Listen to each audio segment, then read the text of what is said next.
New resubmission portal live now.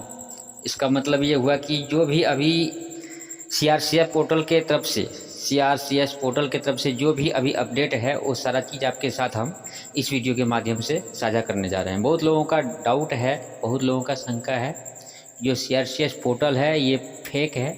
बहुत लोग इस पे भरोसा करके अपना आवेदन भी किया इस पर, और कुछ लोगों का भुगतान मिला भी। कितने लोगों का भुगतान मिला है, जितने परसेंटेज है, जितने भी इसमें जमा करता है सहारा के, उसमें से कितने लोगों का भुगतान मिला, कितने इसमें रीसबमिशन किया, आपको बता दें कि इसमें लगभग मेरे हिसाब से, मेरे को जो जानकारी है, आप लोगों का क्या क्या जानकारी है आप कमेंट में दे सकते हैं, लेकिन मेरे हिसाब से 99% लोगों का पैसा नहीं मिला है।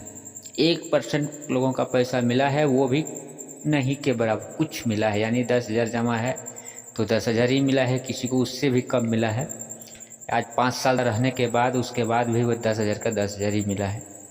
तो समझिए क्या, इसमें कुछ बोल नहीं सकते हैं। लेकिन 99% लोगों का पैसा नहीं मिला है, ये सबसे आश्चर्य की बात है, जो कि बहुत ऐसे बात है जो कि बहुत सारे वीडियो में बता चुका हूँ और बताते रहता हूँ। कुछ ऐसे बात आज इस वीडियो में हम आपके साथ साझा करने जा रहे हैं, बताने जा रहे हैं, जिसमें कि शायद हम लोग आज तक सुना नहीं होगा और देखा नहीं होगा।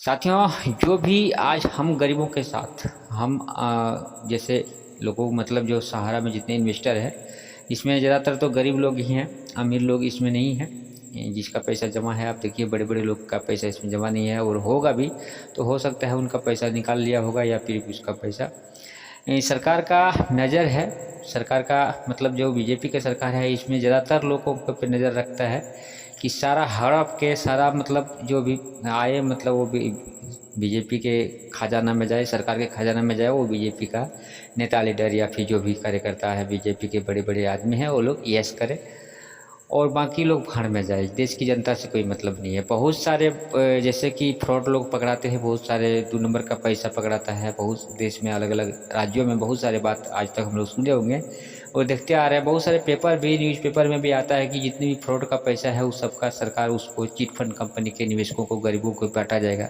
लेकिन आज तक 1 रुपया नहीं बांटा है। पिछले 2-3 साल से आप लोग भी सुने होंगे, हम लोग भी सुने हैं कि इसमें चिट फंड का पैसा गरीबों में बांटा जाएगा। जो भी चिट फंड का निवेशक हैं, जो भी सहारा जैसे चिट फंड कंपनी में जिसका पैसा जमा है, वो सब गरीबों को बांटा जाएगा। लेकिन आज तक 1 रुपया किसी को मिला नहीं है। लाखों लोग, करोड़ों लोग आवेदन किया, जिसमें कि इसमें से 1% लोगों को अभी सही से पैसा नहीं दिया है। और बात करते हैं सरकार की, 5,000 करोड़ नहीं, हम 10,000 करोड़ बांट चुके हैं। अब 10,000 करोड़ बांट चुके हैं, कैसे बांटा, कैसे दिया, हमको लगता है कि मेरे को जहाँ जानकारी है, जिस तरह से लोगों को दिया गया है, तो हमको लगता है जो कि देख रेख कर रहा है पोर्टल का, ज़्यादातर पैसा वो लोग में खर्चा हुआ है। लोगों को बांटा कम है, खर्चा वो लोगों को 10,000 करोड़ सरकार की तरफ से, मतलब सेबी की तरफ से ले लिया गया है, वो ठीक है। लेकिन उसमें से 5,000 करोड़ तो वो लोग ही खा गया होगा, जो पोर्टल का देख रेख कर रहा है, या फिर जो भी वो लोग काम करने वाला। जिस तरह से कहा जाता है कि उसमें 3 लाख 4 लाख रुपये सैलरी है, सिर्फ एक रिटायर्ड जज का सैलरी उसमें 3-4 लाख रुपया है। आप सोच सकते हैं कि पोर्टल बनाया हुआ आज 3 साल प्लस हो गया है, 3 साल लगभग हो गया। जुलाई 2023 में ही पोर्टल लॉन्च हुआ, तब से लेके आज तक देख रेख करा, उससे पहले भी उनका सैलरी होगा। तो आप जोड़ सकते हैं, महीने का 3 लाख 4 लाख अगर उनका होगा, तो सोच सकते हैं कि आज 3-4 साल में उनका कितना पैसा वही ले लिया होगा। 1 करोड़ प्लस पैसा तो वही ले लिया, 1-2 करोड़ रुपया, कितने करोड़ रुपये तो वही ले लिया होगा। तो ये आप सब समझ सकते हैं कि इसमें कितना फ़ायदा हो रहा है हम गरीबों को और कितना नुकसान हो रहा है। ये चीज़ आप खुद ही अंदाज़ लगा सकते हैं। और दूसरी बात रहा कि पैसा पोर्टल से क्या अब मिलेगा या नहीं मिलेगा, ये चीज़ है, तो मैं आपको ये चीज़ क्लियर कर देता हूँ कि जितने हम लोग सहारा के निवेशक जागरूक रहेंगे, जितने हम लोग एक्टिव रहेंगे, जितने हम लोग आंदोलन करेंगे, जितने हम लोग सरकार को दबाव देते रहेंगे, जितने हम लोग अपने विधायक, सांसद या अपने लोकल लोगों को इसमें जागरूक करते रहेंगे, उनको बताते रहेंगे, उनको दबाव देते रहेंगे, जितने सरकार के ऊपर हम लोग का मतलब अपने तरफ से दिखाते रहेंगे कि हम लोग भी एक मतलब पैसा लेने के लिए एक्टिव है, पैसा देना ही पड़ेगा। इस तरह का हम लोग एक्टिविटी जब तक हम लोग करते रहेंगे, तब तक उम्मीद है कि पैसा मिलेगा। और जिस दिन हम लोग सो गए तो कोई भी पैसा हम लोग को घर लाकर देने वाला नहीं है इस दुनिया में, ये समझ लीजिए। इसलिए हाँ, आप सभी से, हम जितने भी सहारा के निवेशक हैं या जितने भी चिट फंड कंपनी के निवेशक हैं, उन सब से मेरा निवेदन है कि आप जितना हो सके जितना हो सके हम सब से जो भी तरीक़ा से हो सके। बहुत लोग क्या करते हैं कि वो दूर में है, कमा रहे हैं, बाहर दूसरे स्टेट में है, दूसरे शहर में है, अपने गांव में नहीं है, तो कोई दिक्कत नहीं है। हर शहर सहारा का जो पैसा फंसा हुआ लोगों का, हर एरिया, हर क्षेत्र, हर शहर, देश के हर कोना में फंसा हुआ है, तो वहाँ जाके उस एरिया में आपके नज़दीकी जो भी वहाँ पे आंदोलन होता है, जो भी संगठन है, उसके साथ आप भिड़ के जाके आंदोलन करें, एक्टिव रहें। आप अपने गांव में नहीं है, किसी शहर में है, तो वहाँ जाके एक संगठन बनाएं, एक टीम बनाएं, एक अपना सरकार को जगाने के लिए मतलब जागरूक बने। बहुत सारे ऐसे बात है जो हम सबको सुनना पड़ेगा, कहना पड़ेगा और करना पड़ेगा। ये बहुत ज़रूरी है। अपना पैसा अगर लेना है तो समय तो देना पड़ेगा, क्योंकि जब बीजेपी सरकार जब 2014 के बाद आ गया है, तो समझिए कि मुसीबत वहीं से शुरू हो गया है।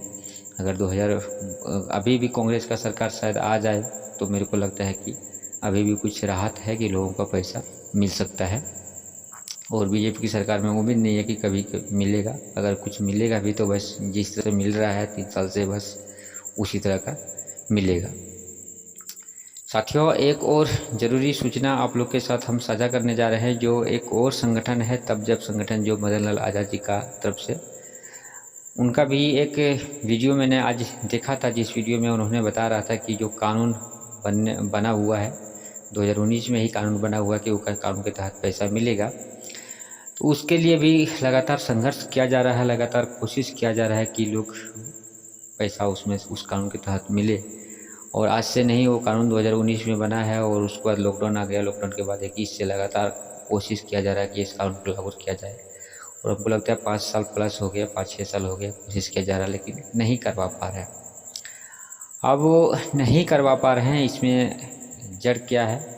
आदमी तो किसान आंदोलन तो 1 साल में 6 महीना में ही अपना काम करवा लिया था, और इसमें लगातार 4-5 साल से अगर आंदोलन हो रहा है, 4-5 साल से कोशिश किया जा रहा है, लेकिन सरकार आया फिर गया, फिर से सरकार बन गया। तो ये समझिए कि कुछ न कुछ इसमें कमी है। तो इसमें भी आपको जागरूक होना पड़ेगा, इसमें भी आपको समझना पड़ेगा, और समझ बूझ के अपना कुछ नया तरीका अपनाना पड़ेगा।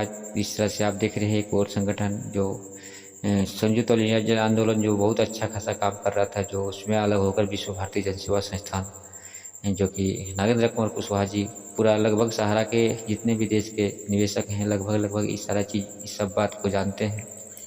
वो भी अपना तरफ से कोशिश कर रहा है। जब झारखंड में चुनाव हुआ तो उस समय कहा जा रहा था कि झारखंड सरकार, हेमंत सोरेन जी साथ देंगे, सहारा निवेशकों को कम से कम झारखंड का भुगतान हो जाएगा। लेकिन उसमें भी देख रहे हैं कि हम कुछ भी खास फ़ायदा नहीं हो रहा है, कुछ खास फ़ायदा नहीं हो रहा है। झारखंड का सारा पूरा झारखंड का ब्रांच भी बंद करवा दिया। जो भी ब्रांच जाके जो सबमिशन करवाते थे, अपना आवेदन करते थे, वो भी उसको भी पूरा बंद करवा दिया।